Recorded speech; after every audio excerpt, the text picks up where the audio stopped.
this year they're honoring someone who is a really big reason why Fountain Day is what it is, and we have so many fountains to celebrate. Her name is Anita Gorman. I want to bring in my colleague Charlie Keegan, KSHB 41 reporter, here live with me in the Northland this morning. You got to speak to Mrs. Gorman. Yes. We're actually in Gorman Park right now.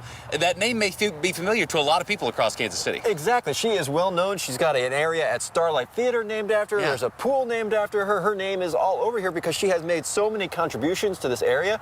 And during her speech today, Taylor, she told me she's going to talk a lot about the work that they did to preserve this lot where we're standing on and make sure that there's a fountain here. I had a great chance catching up with her. They turn red when the Chiefs play and blue during baseball season.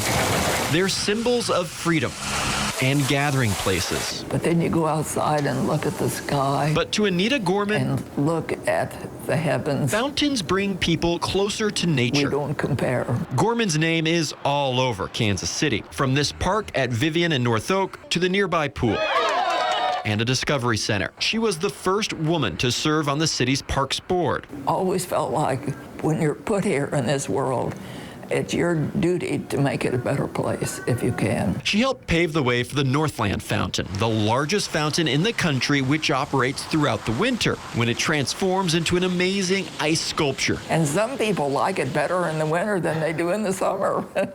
Every spring, the city turns on the rest of its fountains. Gorman says Fountain Day is a way to raise awareness about the City of Fountains Foundation. The organization raises money to maintain the city's fountains, so everyone can enjoy them and nature. I think that's the strength of fountains for the public, because everybody likes them.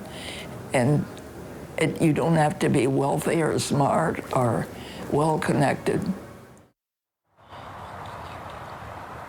Everybody likes them, Taylor, right? It's hard not to like the fountains here in Kansas City.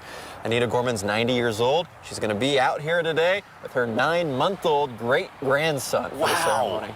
You know, and it's interesting, Charlie, we tell a lot of stories. Obviously, we look for lots of stories where people are making the world a better place, like Miss Gorman is describing there. Sure. We tell lots of stories in which that way is not as easily measurable. They're doing some things that you might not notice unless you know they're going on. Exactly. This morning, we're getting a chance to talk about something that you definitely notice and aware of the way the world's being made a better place because of her work. Right, no doubt about it. And her soundbite there, that you should always do what you can to make the world a better place. It's just the inspiration that you need to, you know, get involved, make a difference. Now, here. I'm gonna put you on the spot because you're a KC born and raised kind of guy. Yeah. Do you have a fountain that you think of that like this was closest to me growing up or closest to a school? Can you think of one off the top of your head? Well, the fountain there off the plaza, Mill Creek Park, is definitely one that jumps into mind right away as kind of being that central gathering place for Kansas City. So many things have gone on there that a lot of people can think back to over their course of time in Kansas City. This is a beautiful, and again, we clarified during our 5 o'clock hour.